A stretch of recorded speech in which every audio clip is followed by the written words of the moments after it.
Hi, one of the Good Noise Podcast here with GILT. We're going to ask them some questions today. I'm going to start. What inspired you guys to start the band, and what does the band name mean? Who wants to take it? Well, Who wants the talking stick? let's assign a representative. I'd say Tyler would probably be best. It's got to be me or Tristan, right? Because we were. Okay, that's fair. So the band is the name is an art term. Like, if you've seen that Gustav Klimt painting, The Kiss, I don't know, it's really popular. Like, you probably know somebody in college who has a poster of it in their bedroom next to like their Van Gogh Starry Night. It's like the people kissing and it's gold. Anyhow, the gold, like, it's literally gold. It's like painted on the canvas, and that is gilt. That's what that is. It's shiny metal, and I liked the idea because like metal is like cold and like kind of thought of as like emotionless and unforgiving, but it's also like shiny and artsy and like kind of mystical in this sense. Mm-hmm. A lot of people think it's an acronym, and they take turns guessing what it is. I should have led with that. Sorry. What acronym did you think it was? I didn't think it was any acronym. Yeah, I didn't think it was an acronym. I was just like, damn, bro, that's a cool name. Oh, okay, good. No, it we've had a lot of people trouble. that like try to guess the different words, and we've had a couple of interesting ones like along the way. Yeah. We also have a problem with well, it's not necessarily a capped problem, but no, with our rival band, who's literally just our evil twin from the Pacific Northwest, GLIT, GLIT.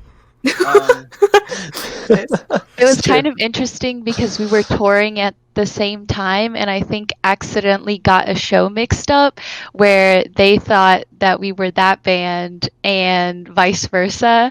We've never actually talked to them, but it's been like a running joke because people have pronounced our name like that before. Mm-hmm.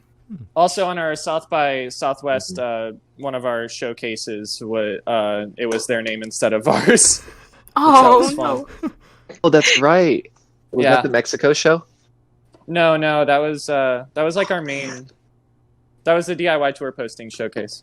Mm-hmm.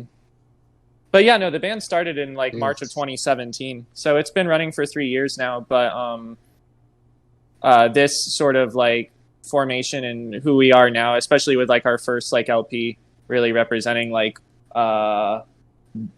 the actual like band. It's been incredibly formative. So yeah, we've I guess December, right, of last year, because that's when we recorded the record of like sort of like really like concrete setting things. Mm-hmm. Solid. Yeah. Wait, so would you guys ever collaborate with GLIT? God, I wish. Honestly, we probably should. It'd be funny to like make a split with them one of these days. Yes. They're a really solid. I thought they were going to be radically different from us. Yeah, they fit with us. Like, we gaze bands. Wow. Bro, It's you guys gotta should you guys should tour with them or something. That'd be really cool. That'd be confusing, but One cool. day. Split. So, come on, GLIT. Or have a show, or see any of my friends. All right. One of these days. One of these days. After Corona. Yeah. Yeah. Yes. Solid. So, congrats on your newest release. I can't wait for 2035. Oh no! No! Don't say that. Please don't say that. God, don't say that. Fingers crossed. Oh God. We live in America. What are you going to do? You got a point. I was gonna say something. I'm not gonna say it. Anyways, congrats on your newest release. Ignore What's Missing. How do you feel about the response to the first single? Since the album's not out at the time of Ours? recording. The album's not. That's the song that like. Sorry, there's like slight lag, so I'm trying to be polite, and I already don't know how to do calls. Yeah. It's okay.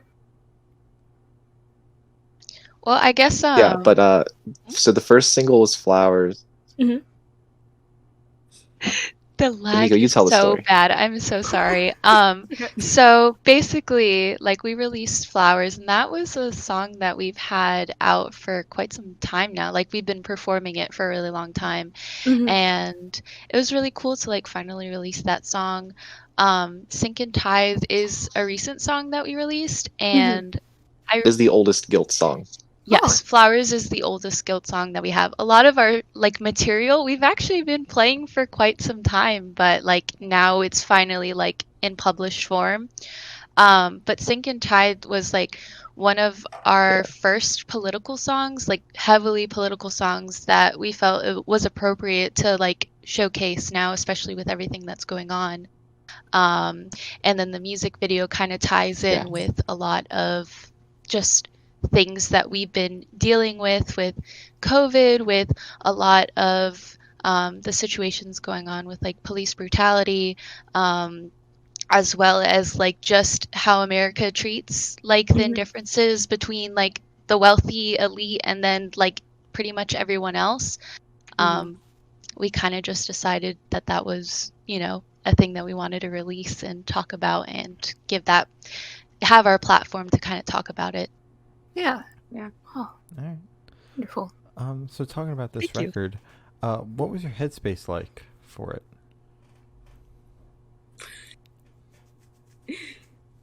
Oh. Do want to clarify, like we mentioned.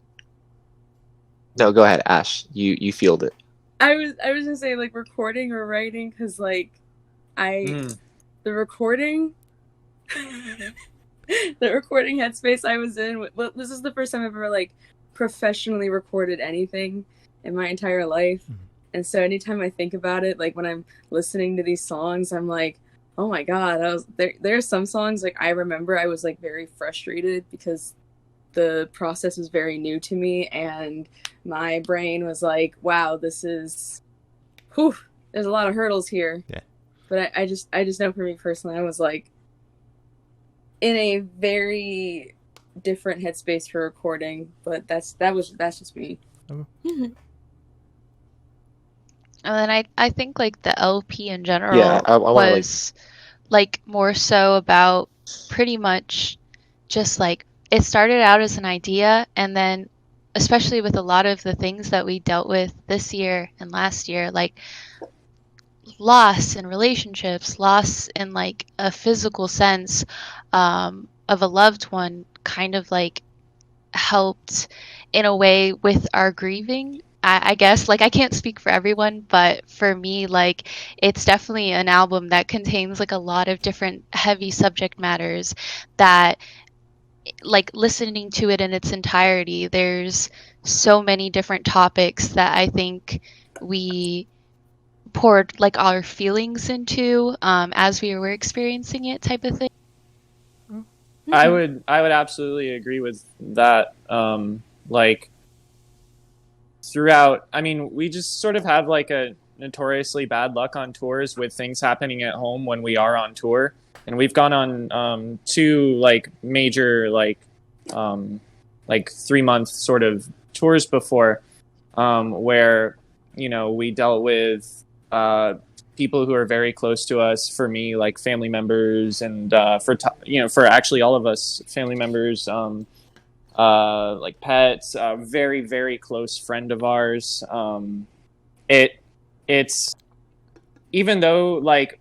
In the writing process, it's probably different considering, Tyler wrote a lot of the lyrics. But in terms of the culmination of how the songs were created, everybody's sort of emotions, if you want to look at it from that standpoint, I mean, yeah, there's a lot of grieving that happens on it. It's an emo album. It's sad as shit.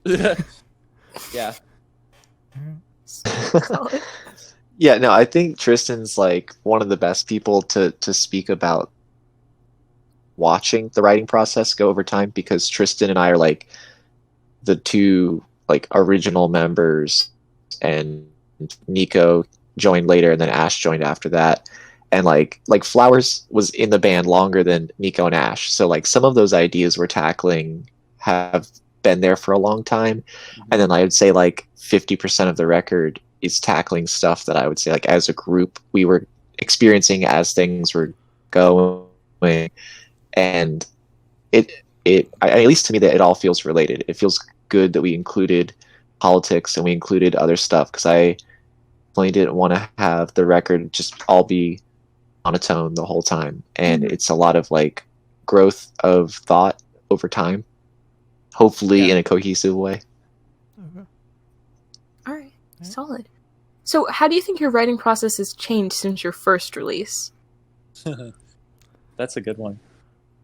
Thank you. So the first release we ever had as a band was just an acoustic version of Flowers, which is cool and like kind of has like come full circle. I don't think that like my process for writing has changed, but like my process in working with a group has changed. I have historically had a lot of issues working with other people. I have like some mental health stuff with that, and also just in general, like working in teams has been difficult.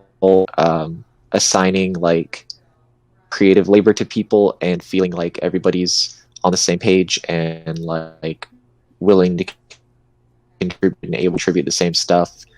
Been interesting, especially because the band has had like 10 members like over its lifespan. And I think the main thing is that like we've just comfortable creating stuff together. It's less like here's a record that I made and like these people played on it, and like it's really here's a record we made. Like, that's the main change. Makes sense. All right. So what made you guys choose the name for the record, Ignore What's Missing? You know that you know that Kanye West song where he says, are we allowed to talk Kanye West? Yeah. Yes.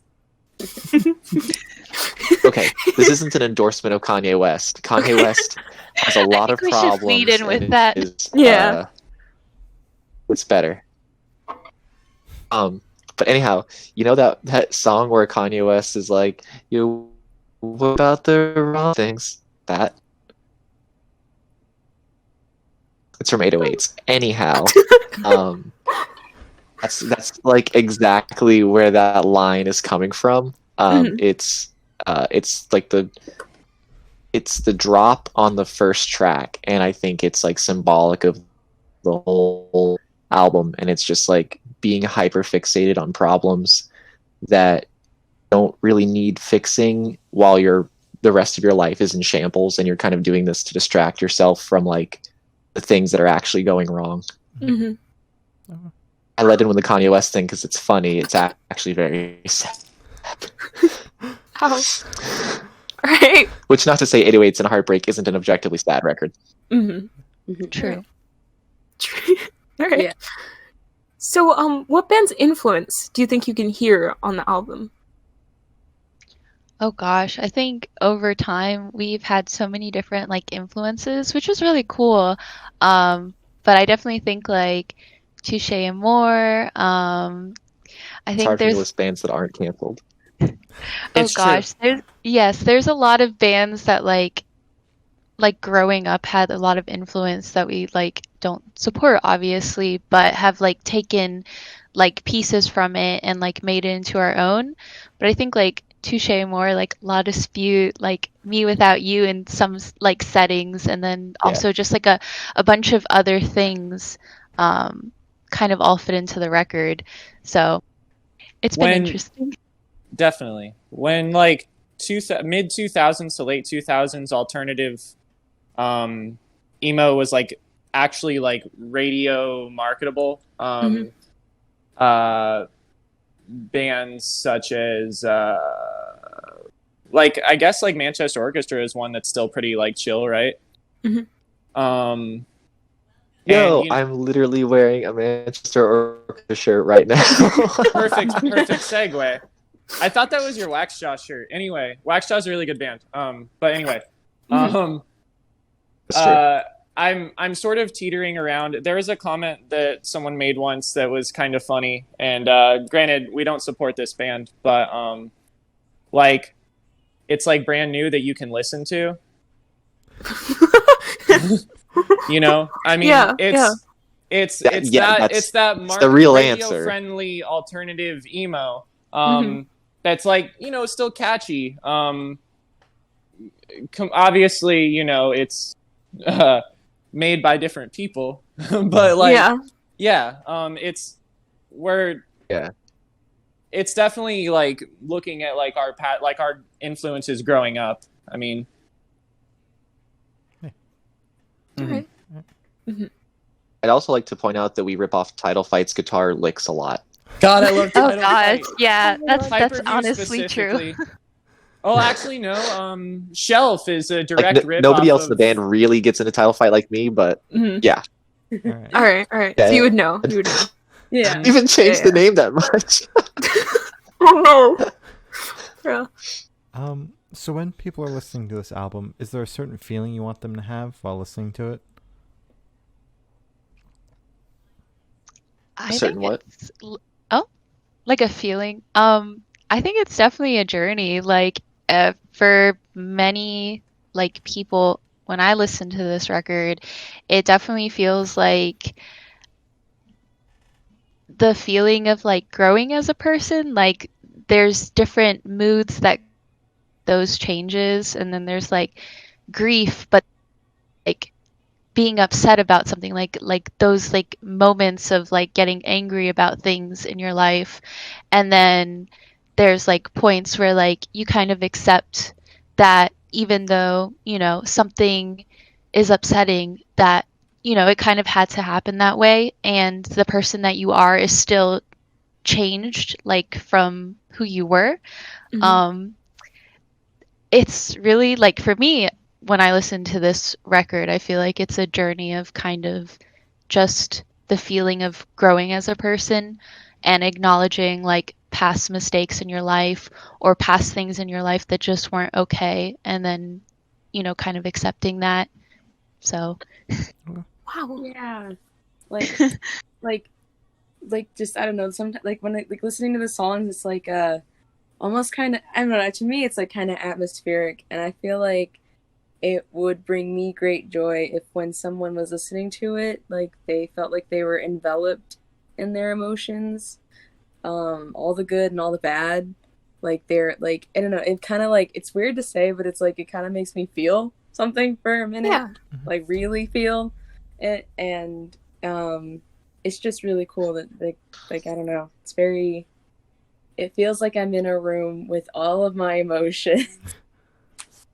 All right. Solid. All right.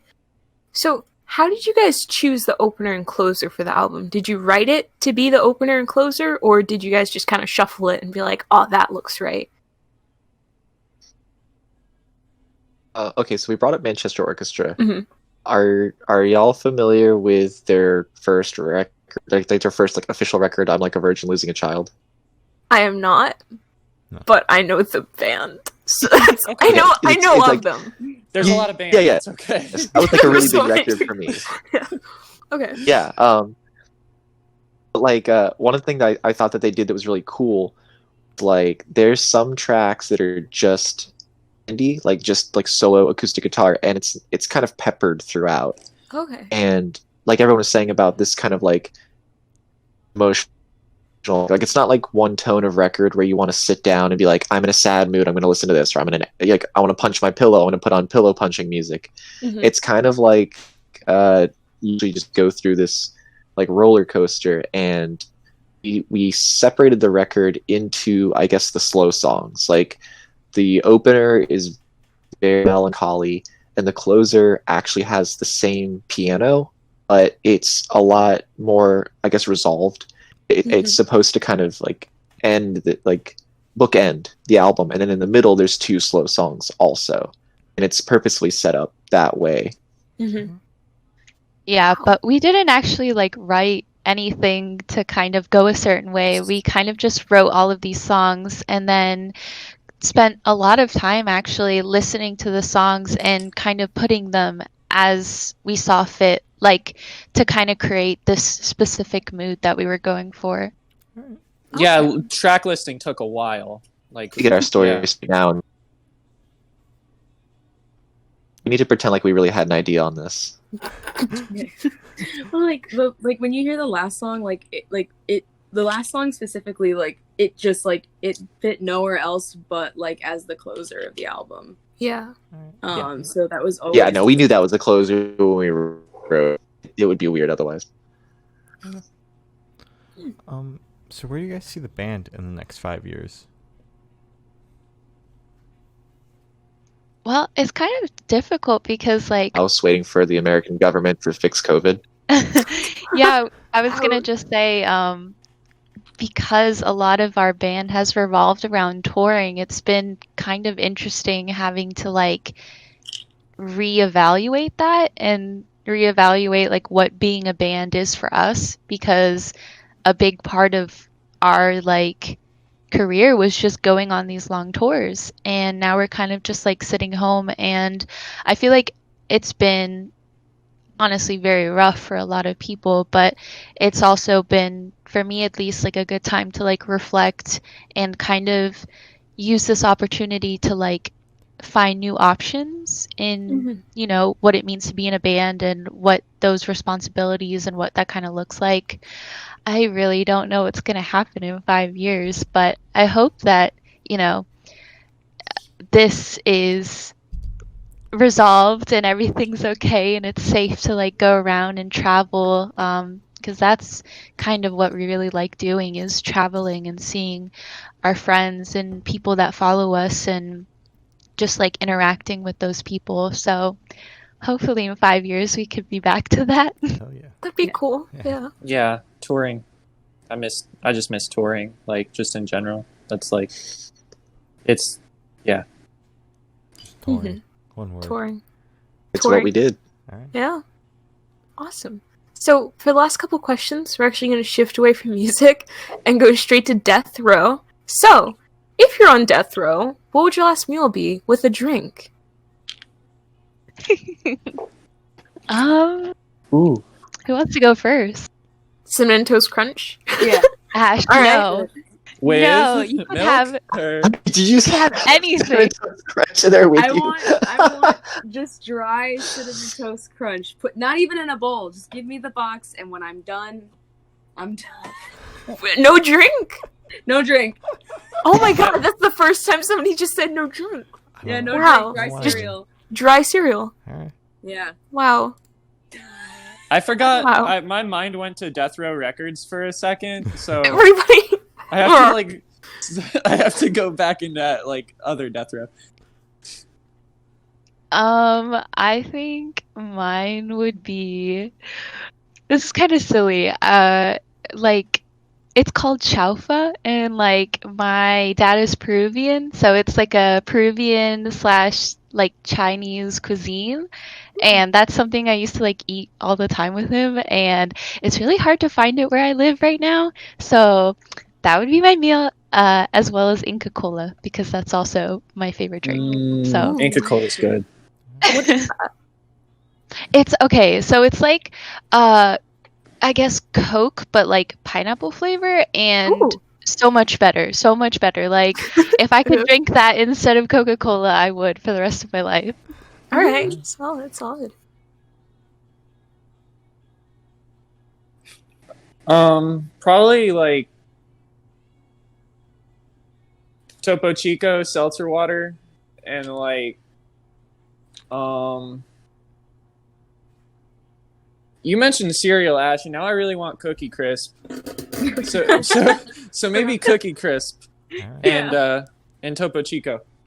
Mm-hmm. That's the way to go. What about you, Tyler? So you mentioned Death Row, and the minute you mentioned that, my thought went to this like article I was just reading about the guy who filmed Eric Garner's death, and how the police are trying to like the prison is trying to kill him, and his whole cell block ended up accidentally getting fed rat poison. Oh. And I thought was like, oh, like I would try to piss off my warden and get them to feed me rat poison, and then I would ask for like a final confrontation with like somebody I did, just like try to spit it into their mouth and see if I can at least cause them some like slight diarrhea before I get killed. Uh-huh. I'm a Nice. very petty individual. So you're trying to bring somebody down with you. So, all right, that's Good fair. grift. That That's fair. I haven't almost gotten as that one yet. interesting as the one time someone said they wanted a cop's heart. Yeah, So that was a. That's up there. Yeah, that. It's like definitely. the two. They go Yeah. hand in hand. Yeah. You love to see it. Yeah. Love to see it. So Yeah, mine's more realistic because I feel like you have to ask them not to poison you.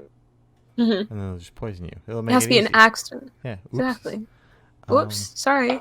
So if you could live in one fiction world for a week, where would you live? Oh. Y'all watch too much anime for this. Please, please. I would just probably live in like my first like thought goes to like the X-Men universe. Like I'd love to live in a world where like I had superpowers, but I feel like I would get handed like something really like bad. Like I wouldn't be able to use it because it was so like inconvenient or something just silly. Mhm. But I think I would like You would be Jubilee or Rogue. You would. No, not Rogue. Oh. please no. Uh, But yeah, I think that'd be my answer. Mm-hmm. like it's not even a question. I like my first instinct is to say the world of Kingdom Hearts, just because like, just complete euphoria. I would have such a great time, but also I probably wouldn't because I don't know how to fight. So, Oh, yeah. So now True. I'm like backtracking. I'm like thinking maybe Monster High. I think in the world of Monster High, that would be like Hell yeah. Hell yeah. Hell yeah. Bro, I would love taste. that. Oh my god. God. the way I love Frankie Stein. Perfect. Yeah. Mm-hmm. So that's my answer. I would Is probably. that a Black Veil Bride person or? All right. See now. Oh no. What is that gonna do? Certain allegiances are coming out in, Oh no. in our metalcore. Bruh. I'd probably choose. Anyhow, I'm sorry, Tristan. Go on. I don't know if it's a real place. I think it might be, but that Somewhere City that Origami Angel made. I Mhm. assume it's just a bunch of sick fucking math rock riffs, and I love that. We love Origami Angel here. Yeah, we love them here. Same. Cool. So Somewhere City. All right. Somewhere City. You'll have to see it. Yeah. Oh yeah. Solid. I immediately thought about the conversation we had the other day where everyone was like, Light Yagam, bad person. And I was like, I don't know. I kind of got it. And so I guess, like, just put me in the Death Note universe and let me be Light. Like, Yo! Yes! Bro! I could knock Oh out my some God. world changing. Oh my All god. right. That. Wow. That's a big move. Wow. I'd love to be in Yep. the Death Note universe. I could pick something nice like Pokemon Master, but that's animal abuse. Yeah. The Death exactly. Note universe is very, very volatile. Just I'd be don't scared. get caught. Yeah, Just I don't get guess. caught. Yeah, but Exactly. see, I would be a better Light Yagami because I wouldn't kill innocent people. Exactly. Just So go- you would start. Who knows? Exactly. Who knows? He starts off with like murderers and rapists. That is Exactly. socially acceptable. That's okay. Yeah. Yeah, maybe. Wait, no, isn't his He changed isn't on his second first album. kill We was just got to the stay with bully? that freshman album vibe.